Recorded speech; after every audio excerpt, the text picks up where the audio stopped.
இந்திய பொருட்களுக்கு அமெரிக்கா வரி விதித்த விவகாரம் தொடர்பாக ஏற்றுமதி சார்ந்த தொழில்களை பாதுகாக்க வேண்டும் என மத்திய அரசுக்கு முதலமைச்சர் மு.க.ஸ்டாலின் வலியுறுத்தியுள்ளார்.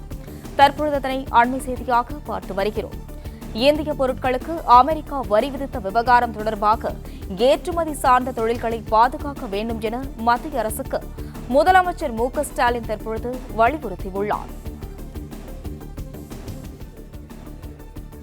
இதுகுறித்து கூடுதல் விவரங்கள் வழங்குவதற்காக செய்தியாளர் ராஜகுமரன் இணைப்பில் உள்ளார். வணக்கம் ராஜகுமரன், இதுகுறித்த விவரங்களை பகிரலாம். அமெரிக்கா இந்தியாவிற்கு விதித்திருக்கக்கூடிய 50% சுங்கவரி காரணமாக ஏற்பட்டிருக்கக்கூடிய நெருக்கடியிலிருந்து இந்தியா தன்னுடைய ஏற்றுமதி சார்ந்த தொழில்களை பாதுகாக்க வேண்டும் என்று மத்திய அரசுக்கு வலியுறுத்தி முதலமைச்சர் மு.க.ஸ்டாலின் இந்த வேண்டுகோளை விடுத்திருக்கின்றார்.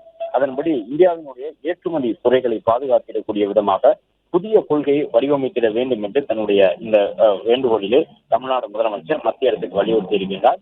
அது மட்டுமல்லாமல் கோடிக்கணக்கான குடும்பங்களின் வாழ்வாதாரமே இந்த வரிவிதிப்பு காரணமாக கேள்விக்குறியாக்கியிருப்பதாக முதலமைச்சர் குறிப்பிட்டிருக்கின்றார். அதன்படி இந்தியாவினுடைய துணிநூல் ஏற்றுமதியில் நாட்டிலேயே அதிகபட்சமாக 28% பங்களிப்புடன் தமிழ்நாடுடைய துணிநூல் துறை இருக்கின்றது என்பதை குறிப்பிட்டிருக்கக்கூடிய முதலமைச்சர் பல 10 ஆண்டு காலமாக மக்களுடைய வாழ்க்கையை மாற்றி இருக்கக்கூடிய அந்த 40,000 கோடி வெளிநாட்டு செலாவணியை ஈட்டி தரக்கூடிய துணிநூல் உள்ளிட்ட அந்த உற்பத்தி துறைகளை பாதுகாக்க வேண்டும் என்று வலியுறுத்தி இருக்கின்றார்.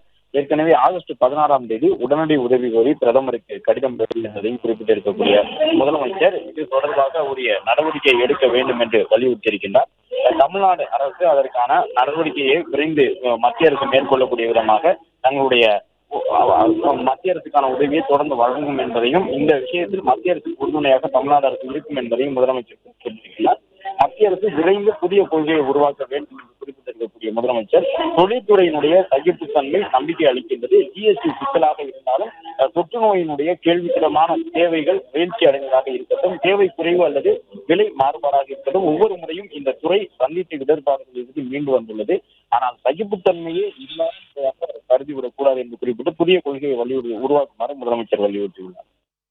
பிளே ஸ்டோர் மற்றும் ஆப் ஸ்டோரில் இருந்து பாலிமர் செயலியை QR கோடு மூலம் பதிவிறக்கம் செய்யுங்கள்.